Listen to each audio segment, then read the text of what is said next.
ಭಾಗಮಂಡಲದಲ್ಲಿ ಮಳೆಯ ಅಬ್ಬರ ಜೋರಾಗಿದ್ದು ನಿನ್ನೆ ತಲಕಾವೇರಿ ರಸ್ತೆಯಲ್ಲಿ ಒಂದು ಮರ ಬಿದ್ದಿತ್ತು. ಇವತ್ತು ಆ ಥರ ಏನಿಲ್ಲ.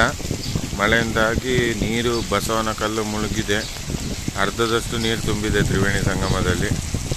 ಇದೇ ರೀತಿ ಇವತ್ತು ಮಳೆ ಹೊಡೆದ್ರೆ ನಾಳೆ ರೋಡ್ ಮೇಲೆ ನೀರು ಬರೋ ಸಾಧ್ಯತೆ ಉಂಟು ಸಾಯಂಕಾಲ ಆಗುವಾಗ.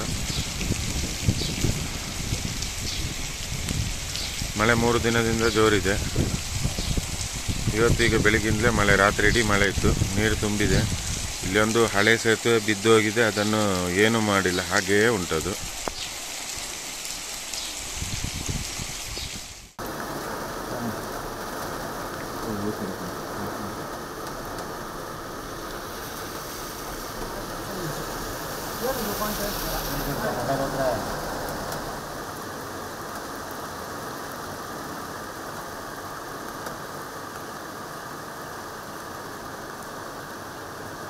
ಚೆಂದಾಗ್ತಿದೆ ನೋಡಿ ನೋಡಿ, ರೌಂಡ್ ಹೊಡೆದು ನೋಡಿ ಸರ್.